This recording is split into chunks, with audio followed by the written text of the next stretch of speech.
할렐루야. 할렐루야. 지난 한 주간도 평안하셨습니까? 지난 한 주간도 좋은 일 많으셨습니까? 날씨가 참 변덕스럽죠. 기온도 오르락 내리락하는 그런 계절을 맞이했습니다. 그러다 보니까 건강을 잃어버리기 쉬운 계절이 딱 이때가 아닌가라는 생각이 듭니다. 우리가 하나님을 예배하려면요, 무엇보다도 우리 모두의 몸이 건강해야 합니다. 아멘. 그리고 우리의 마음도 건강해야 되고요, 그리고 나아가 가정도 평안하고 건강해야 합니다. 자, 우리 교회는 과연 어떤 교회입니까? 세상에 완벽한 교회는 없죠. 그래서 우리 교회도 여러 가지 크고 작은 갈등들이 있습니다.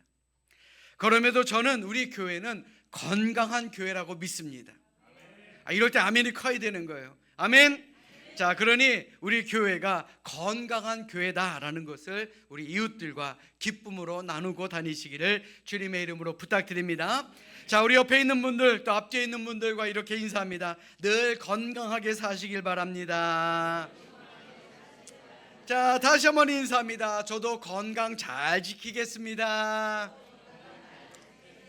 그래요, 육의 건강을 지키는 것도 중요합니다. 그러나 영의 건강도 잘 지키셔서 이번 한 주간도 하나님의 은혜가 충만한 한 주 보내시기를 주님의 이름으로 축원합니다. 인터넷에서 어느 짧은 글을 봤는데 제게도 많은 울림을 주는 글이라 여러분들과 함께 나누고 싶어서 이 말씀을 드리려 합니다. 이 글의 제목이 뭐냐? 나이가 들수록 자랑해서는 안 되는 세 가지라는 글입니다. 자랑하면 안 되는 세 가지가 있다라는 거예요. 그 첫 번째가 뭐냐? 바로 자식 자랑하지 말랍니다. 특별히 우리 애가 무슨 어느 회사에 들어갔어요, 우리 애 연봉이 얼마예요, 이런 자랑하는 거 별로 좋지 않다 그럽니다. 왜냐하면 듣는 사람에게 부담이 되거나 또 비교를 느끼게 만들기 때문에 그렇습니다. 특별히 다른 사람들의 상황을 모를 때는 더 조심해야 되는 것이 이 자녀 자랑입니다. 자, 그리고 두 번째로는 재산 자랑, 인맥 자랑 하지 말라는 겁니다. 돈이나 집, 인맥 이런 것들 자랑하면요, 다른 사람들과의 관계가 멀어지기 때문이다라는 겁니다. 아마 여러분들도 이런 얘기 한두 번쯤은 들어보셨을 겁니다. 내가 누구 잘 알아, 내가 어느 기업 회장님하고 친해, 이런 얘기 들어보셨을 겁니다. 근데 그게 이렇게 좋아 보이던가요? 저는 안 그렇더라고요. 그리고 마지막 세 번째로는 건강 자랑하지 말라라는 겁니다. 나는 아직까지도 어디 아픈 데 없어, 나 약 하나 안 먹어. 물론 건강한 건 좋죠. 이러한 모든 것들이 자신에게는 자랑일 수도 있겠지만 누군가에게는 상처가 되기도 한다라는 겁니다. 여러분들 생각해 보십시오. 나이가 들면요, 건강이 약해지는 건 당연합니다. 그리고 나이가 들수록 건강은 각자 사정이 다르기 때문에 우리가 자랑해서는 안 된다라는 겁니다. 그래서 우리 어른들이 이런 말씀 자주 하시죠. 나이가 들수록 말은 줄이고 지갑은 열고 마음은 넓혀라, 이 말. 저는 이게 진리인 것 같아요. 자, 그렇다면 여러분들은 어떤 자랑으로 이 세상을 살아가십니까? 어떤 분들은 이렇게 말씀하실 수도 있죠. 아이고 목사님, 저는요 자랑할 만한 자녀도 없고요, 자랑할 만한 재산도 없고요, 건강도 그저 그렇습니다. 제가 자랑할 게 하나도 없네요. 이렇게 말씀하시는 분들도 계시겠지만 왜 자랑할 게 없습니까? 바로 하나님 자랑하면 되는 겁니다. 아멘. 사도 바울도 갈라디아서 6장 14절에 내게는 우리 주 예수 그리스도의 십자가 외에는 결코 자랑할 것이 없다라고 고백합니다. 우리도 마찬가지예요. 우리가 예수 잘 믿어 천국 갈 수 있다라는 것, 이거 세상 사람들에게 자랑해야 되는 것 아니겠습니까? 그리고 그 자랑이 바로 전도라는 것이에요. 그러니 어깨 펴시고, 어깨 좀 펴세요. 자, 늘 하나님 자랑하며 사시기를 주님의 이름으로 축원합니다. 예수 믿고 천국 가는 거 자랑하시기를 주님의 이름으로 축원합니다. 열심히 전도하시라는 말씀입니다. 자, 하나님께서는 오늘도 예배하는 우리 모두를 자랑스럽게 생각하시죠. 그리고 우리를 이 자리로 불러주셨습니다. 우리의 믿음을 자랑하는 마음으로, 자, 우리 성경을 높이 드시고요, 성경을 높이 드시고 우리의 믿음을 고백하도록 하겠습니다. 자, 성경을 높이 드십니다. 저는 예수 믿어 구원받았습니다. 저는 예수 믿어 하나님 자녀 되었습니다. 저는 예수 믿어 천국 백성 되었습니다. 하나님께서 선물로 주신 오늘 하나님 말씀으로 가르침을 받습니다. 눈을 열어 주의 법 안에 있는 놀라운 진리를 보고 깨닫게 하소서. 아멘으로 순종하여 하나님께 영광 돌리는 삶이 되게 하소서. 아멘. 고백한 대로 살아가시기를 주님의 이름으로 축원합니다. 오늘 본문 속에서 예수님께서 받으셨던 마지막 세 번째 시험은 요한 1서 2장 16절의 표현대로 말하면 이생의 자랑에 대한 그러한 유혹이었습니다. 이생의 자랑이라는 말이 뭡니까? 이 말은요, 현실 세계에서 내가 소유하고 있는 것이나 지금까지의 노력으로 내가 이뤄놓은 것을 가지고 남들에게 으스대며 과시하는 것, 이것을 바로 이생의 자랑이라고 합니다. 물론 우리가 이 땅 위에서 열심히 일해서 열심히 노력해서 많은 것을 가지고 있다라는 것은 참으로 좋은 일입니다.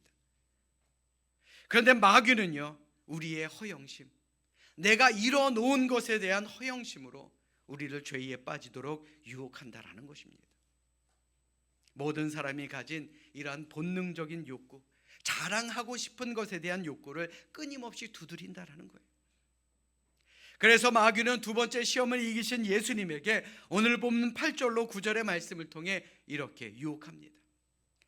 마귀가 또 그를 데리고 지극히 높은 산으로 가서 천하 만국과 그 영광을 보여 이르되 만일 내게 엎드려 경배하면 이 모든 것을 내게 주리라. 지난주에도 여러분들에게 말씀드렸듯이 성전 꼭대기와 같은 높은 자리, 모든 것을 잘 내려다볼 수 있는 그런 높은 자리 같은 곳은 우리가 유혹을 받기 쉬운 자리입니다. 그리고 시험에 빠지기 쉬운 자리죠. 우리가 산 위에나 아니면 성전 꼭대기, 남들보다 더 높은 곳에서 이 땅을 바라보며 그 화려함, 세상의 화려함에 자칫 현혹되기 쉬운 것이 우리 현대를 살아가는 우리의 모습이기 때문에 그런 것입니다. 이 시험은 그저 높은 곳으로 가서 좋은 것들을 보여주기만 한 것이 아닙니다. 예수님을 향한 영적 시험이었다라는 것입니다. 다시 말해 예배의 대상을 바꾸라고 마귀는 예수님을 유혹한 것입니다. 하나님께 예배드리는 것과 반대로 사단인 자신에게 예배드리라라는 것입니다. 사단은 마귀는 예수님을 유혹합니다. 네가 굳이 십자가 지지 않아도 내가 허락만 하면 넌 세상의 모든 것 가질 수 있어. 야, 그 힘든 십자가 뭐하러 지려 그래? 차라리 세상을 호령할 수 있는 왕으로 내가 만들어줄게. 이렇게 유혹을 하는 것입니다. 여러분들은 신앙생활을 하면서 가장 중요한 것이 무엇이라고 생각하십니까? 예수 믿는 우리 그리스도인들에게 가장 중요한 것이 과연 무엇입니까? 그 답은요, 10계명의 첫 번째 계명 그리고 두 번째 계명이 가르쳐주고 있습니다. 출애굽기 20장 3절의 말씀 자막으로 준비했으니 우리 큰 소리로 함께 합독하겠습니다. 함께 읽습니다. 시작. 너는 나 외에는 다른 신들을 내게 두지 말라. 아멘. 하나님보다 더 사랑하는 것이 있어서는 안 된다라는 것입니다. 하나님보다 더 사랑하는 것을 만들지 말고, 하나님보다 더 의지할 것을 만들지 말고, 그것들을 섬기고 절하지 마라. 그런 것들 앞에서 무릎을 꿇지 말라라는 말입니다. 하나님께만 예배하는 것이 우리가 신앙생활을 하면서 가장 중요하다라는 것을 하나님께서는 가장 중요한 첫 번째 계명으로 우리에게 두셨다라는 겁니다.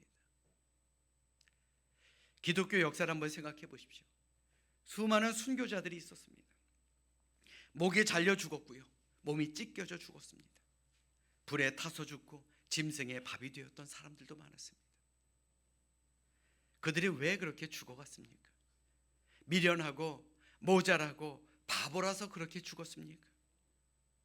그들은 하나님만 섬기고 하나님께만 예배하는 것이 이 땅 위에서 누릴 수 있는 권세, 세상의 화려함, 멋지고 재미있는 것, 심지어 소중한 사람, 이보다 더 소중한 것이기 때문에 그 모든 것을 포기하고 죽어간 것입니다. 과거 우리나라에도 많은 기독교인들이 박해를 받은 역사가 있었죠. 수많은 성도들이 자신의 믿음을 지키기 위해서 목숨을 내어놓기까지 했습니다. 이들이 모자라서 그런 겁니까? 아닙니다. 그리고 그 역사는 오늘날도 계속되죠. 각 교회가 파송한 선교사님들, 이런저런 많은 위기를 이겨내며 지금도 하나님을 전하고 계십니다. 우리 교회도 두 분의 선교사님이 열심히 복음을 전하고 있고 그 나라를 변화시키기 위해서 얼마나 노력을 하고 계십니까? 이들이 모자라서 그런 게 아닙니다. 이 나라에서 할 일이 없기 때문에 그 먼 곳에 나아가서 복음을 전하는 것이 아닙니다. 하나님만 예배하기 위해서. 예배가 그처럼 중요하기 때문에 하나님을 섬기는 것이 세상의 어떤 것을 섬기는 것보다 가장 우선이기 때문에 이들은 목숨을 걸고 신앙생활을 하고 지금도 하고 있는 것 아니겠습니까? 그러니 우리도요, 예배를 우습게 여겨서는 안 된다는 겁니다.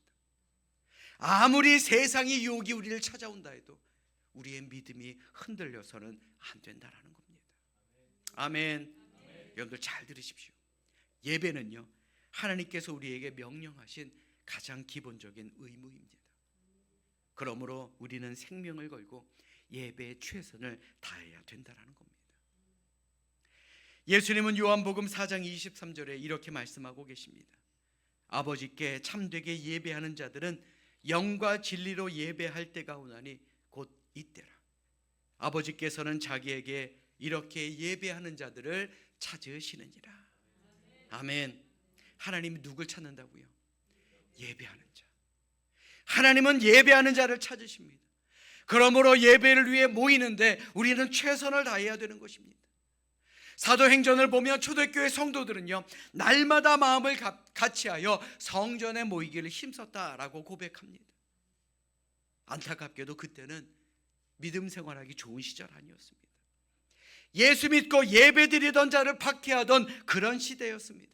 그럼에도 불구하고 그들은 모여 예배하는 것이 바로 초대교회 성도들이었다라는 겁니다. 그만큼 예배를 소중하게 생각했다라는 것이죠. 지난 금요 심야 기도회를 하면서 제가 찬양을 너무 열정적으로 해서 그런지 몰라도 막 땀이 너무 많이 나더라고요. 이 땀이 많이 나면요, 이 땀이 눈으로 들어가는데 정말 눈을 못 뜰 정도로 많이 힘들었습니다. 야, 힘들다라고 느끼는 순간 그런 생각이 스쳐 지나가더라고요. 다른 교회는 한 달에 한 번 금요 심야 한다 그러던데 나도 그럴 걸 그랬나? 또 어떤 교회는 수요 예배도 모이지 않는다 그러는데 나도 그럴 걸 그랬나? 그런데요, 이렇게 빼고 저렇게 빼고 하면 과연 뭐가 남겠습니까? 성경은 분명 모이기를 패하는 사람들의 습관처럼 하지 말고 더 열심히 모이기를 힘쓰라 라고 말씀합니다. 모이기를 패하는 것, 즉 예배의 자리를 없애는 것은 결코 하나님의 뜻이, 하나님의 원하심이 아니기 때문에 그렇습니다. 사랑하는 여러분, 여러분들은 예배에 최선을 다하십니까? 아멘 안 하시는 분들은 뭡니까? 예배에 최선을 다하시기를 주님의 이름으로 간절히 부탁드립니다. 우리 교회도요, 가족을 대표해서 혼자 교회에 나오시는 분들 계십니다. 그런 분들은 온 가족이 구원받기 위해서 더 눈물로 기도하시고 더 노력하시길 바랍니다. 나 혼자 구원받은 하나님의 백성, 하늘 백성으로 살면 되겠습니까? 사랑하는 내 모든 가족들이 함께 예배 드려야 되는 것이죠. 예배는 예를 갖춰 절하는 것입니다. 인격적으로 하나님과 만나는 것이 바로 예배입니다. 올 수 있는 환경이 된다면 우리 모두는요, 정말 열심히 최선을 다해 이 예배 자리에 모여야 합니다. 정말 어쩔 수 없는 분들을 위해서 우리 교회도 온라인 예배를 함께 하지만 정말 우리들 가운데 그런 분들이 얼마나 되겠습니까? 죽었다 깨도 예배에 못 나오겠습니다 하는 분이 얼마나 되겠느냐라는 겁니다. 여러분들 잘 들으십시오. 예배는 예배입니다. 그리고 우리는 예배자입니다. 그러므로 우리가 드리는 예배는 예배다운 예배로 드려져야 하는 것입니다. 아멘. 예수님도 예배자였습니다. 누가복음 4장 16절의 말씀 보십시오. 예수께서 그 자라나신 곳 나사렛에 이르사 안식일에 늘 하시는 대로 회당에 들어가사 성경을 읽으려고 서심해. 예수님도요 늘 예배 자리에 함께 하셨다라는 겁니다. 그렇다면 오늘을 사는 우리도요 예배 자리에 함께하는 것이 당연합니다. 그런데 우리가 드리는 예배를 방해하고 막는 것이 누구입니까? 우리가 예배 드릴 수 없도록 우리를 유혹하는 것이 무엇입니까? 바로 사단의 유혹입니다. 하나님께 꿇을 무릎을 이 세상의 권세에, 명예에, 돈에, 즐거움에 꿇게 만드는 것, 바로 그것이 사단의 유혹이다라는 것입니다. 오늘도 사단은 우리 그리스도인들을 향해서 하나님 외의 것에 무릎을 꿇게 만든다라는 것이죠.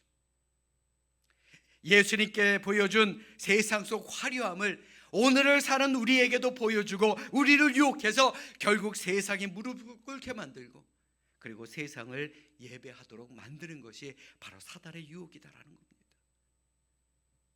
우리 스스로에게 한번 물어보십시오. 과연 나는 그런 유혹에 빠지지 않는다고, 나에게는 그런 유혹이 없다라고 자신할 수 있는 사람이 몇이나 되겠습니까? 오늘 본문 9절의 말씀을 다시 한번 보겠습니다. 만일 내게 엎드려 경배하면 이 모든 것을 내게 주리라. 사단은요 천한 만국과 그 영광이 자기 것인 양 자기에게 절하면 주겠다라고 말했습니다.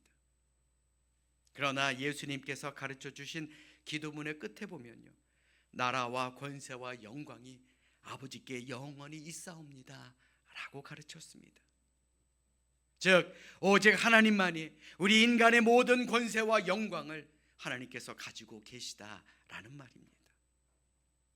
사랑하는 여러분, 사단은 자기에게 절하고 예배하면 이 모든 것을 주겠다라 그랬지만 이 모든 것을 얻는 방법은 예수님께서 정확하게 가르쳐 주셨습니다. 우리 마태복음 6장 33절의 말씀 우리 함께 읽겠습니다. 함께 읽습니다. 시작. 너희는 먼저 그의 나라와 그의 의를 구하라. 그리하면 이 모든 것을 너희에게 더하시리라. 아멘. 하나님 우선주의로 살라라는 겁니다. 우리는 모든 나라와 권세와 영광이 하나님께 있음을 알고 하나님의 뜻을 따라 하나님이 원하시는 대로 하나님이 좋아하시는 일에 우리의 모든 관심을 가지고 살아가야 하는 것입니다. 그러면 하나님께서는 우리 모두에게 이 모든 것을 더해 주심을 믿으시기를 주님의 이름으로 간절히 축원합니다. 세상의 것이 나쁘다라는 말이 아니에요. 여러분들 오해하지 마십시오. 세상의 것이 얼마나 좋습니까? 그러나 하나님이 이 세상의 주인이시기 때문에 우리가 오직 하나님을 섬겨야 한다라는 것, 우리 다시 한번 기억하는 우리 모두가 되시기를 주님의 이름으로 간절히 축원합니다. 자, 우리 옆에 있는 분들 한번 바라보십시오. 하나님만 섬기는 사람 같습니까? 맞습니다. 우리 옆에 있는 분들과 인사합니다. 하나님만 섬기겠습니다. 그래, 우리 모두 하나님만 섬기시기를 주님의 이름으로 축원합니다. 사단은 우리가 하나님의 마음에 합한 삶을 결심하면 결심할수록 더 강하게 더 우리에게 찾아와서 하나님보다 하나님이 아닌 것에 관심을 갖도록 유혹합니다. 자, 그럴 때 우리는 예수님처럼 결코 타협해서는 안 됩니다. 단호해야 되는 겁니다. 예수님처럼 하나님의 말씀으로 그 유혹을 물리칠 수 있어야 하는 것입니다. 오늘 보면 10절의 말씀해 보십시오. 예수님의 단호한 모습이 나옵니다. 예수께서 말씀하시되 사탄아 물러가라. 기록되었으되 주 너의 하나님께 경배하고 다만 그를 섬기라 하였느니라.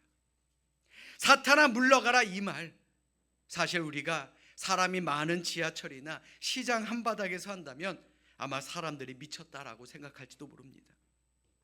그러나 최소한 내 마음속에서 하나님을 의심하는 마음이 들고 하나님을 외면하고 싶은 마음이 들고 하나님께 예배하고 싶지 않은 생각이 들면 마음속으로라도 외쳐야 되는 겁니다. 사탄아 물러가라.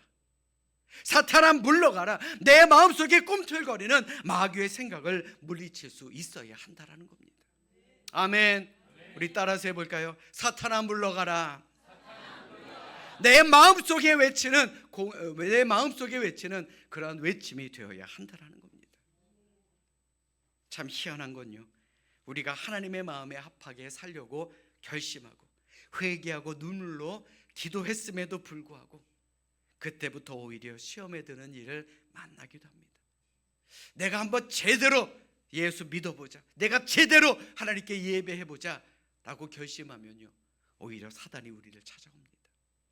악한 생각을 들게 만들기도 하고 죄 지을 일을 만들기도 합니다. 왜요? 사단의 시험은 완전히 떠나는 법이 없기 때문에 그렇습니다. 우리가 하나의 어려움과 유혹을 극복하면 또 다른 사단의 유혹과 그리고 시련이 우리를 찾아오게 된다는 것이죠. 그런데 예수 믿는 사람, 신앙생활을 하는 사람이 이 세상을 살면서 사단의 유혹을 받고 어려움을 당하는 이유가 뭔지 아십니까? 바로 우리가 하나님의 자녀이기 때문에 그렇습니다. 아멘. 여러분도 한번 생각해 보십시오. 사단이 사단의 자녀를 시험할까요? 결코 그렇지 않습니다. 마귀는요, 마귀의 자녀를 시험하지 않습니다. 그러니 내 앞에 예기치 않은 시험, 두려움, 시련, 갖가지의 고통이 찾아온다면 사단도 내가 하나님의 자녀라는 것을 아는구나, 이러한 믿음으로 잘 이겨내시고 잘 버텨내시기를 주님의 이름으로 간절히 부탁드립니다. 여러분들 잘 들으십시오. 사단의 유혹은 한번 물리쳤다라 그래서 마귀는 영원히 쫓아낼 수 있는 존재가 아닙니다. 교회에 와서 한 주 예배 드렸다 그래서 이 한 주간 마귀와 아무런 상관없이 살 수 있는 것도 아니다라는 것입니다. 늘 마귀는 우리를 찾아옵니다. 오늘 본문과 같은 내용이 담겨있는 누가복음 4장 13절의 말씀에 보시면 마귀가 예수님을 아주 떠난 것이 아니었습니다. 얼마 동안 떠났다라고 성경은 말씀하고 있습니다. 다시 찾아온다는 얘기 아닙니까? 얼마나 무서운 말입니까? 사단의 유혹은 과거에도 있었고요, 지금도 있으며 미래에도 있다라는 것, 우리는 이것을 기억해야 할 줄로 믿습니다. 그러나 우리가 염려하지 않아도 되는 것은 바로 하나님의 약속의 말씀이 있기 때문에 그렇습니다. 고린도전서 10장 13절의 말씀 우리 자막으로 준비했으니 우리 함께 읽겠습니다. 함께 읽습니다. 시작. 사람이 감당할 시험 밖에는 너희가 당한 것이 없나니 오직 하나님은 미쁘사 너희가 감당하지 못할 시험 당함을 허락하지 아니하시고 시험 당할 즈음에 또한 피할 길을 내사 너희로 능히 감당하게 하시느니라. 아멘. 참 다행인 말씀입니다. 하나님은 자녀인 우리가 감당할 수 있을 만한 시험만 주신다 그랬어요. 또 감당할 수 없는 시험이라고 생각하시면 피할 길을 마련해 주시겠다 약속해 주셨습니다. 그런데 왜 많은 성도들이 시험을 당하는 것일까요? 듣지 않을 소리에 귀를 기울이고 악인들의 꾀를 쫓기 때문에 그렇습니다. 또 가지 말아야 할 곳에 가고 죄인들의 길에 발걸음을 옮기기 때문에 그렇습니다. 그리고 앉지 말아야 할 죄인들의 오만한 자리에 앉기 때문입니다. 사랑하는 여러분, 지금도 사단은 우리에게 다가와 우리의 가정과 일터, 우리 교회를 무너뜨리려고 노력합니다. 세상의 유혹, 즉 이생의 유혹을 통해 우리의 믿음을 흔들기도 한다라는 겁니다. 하나님보다 세상을 더 사랑하도록 우리를 유혹한다라는 것이죠. 그러므로 사단의 유혹에 빠지지 않도록 더욱 깨어 기도하는 우리 모두가 되어야 할 줄로 믿습니다. 이 시간 진정으로 바라기는 우리도 예수님처럼, 예수님께서 마귀에게 큰 소리로 선언하셨던 것처럼 세상의 유혹이 찾아올 때마다, 힘들고 어려운 일들이 찾아올 때마다 사탄아 물러가라 소리치며 강하고 담대하게 이 땅 위에서 믿음의 백성으로 명품 크리스천으로 살아가는 우리 모두가 되시기를 주님의 이름으로 간절히 축원합니다.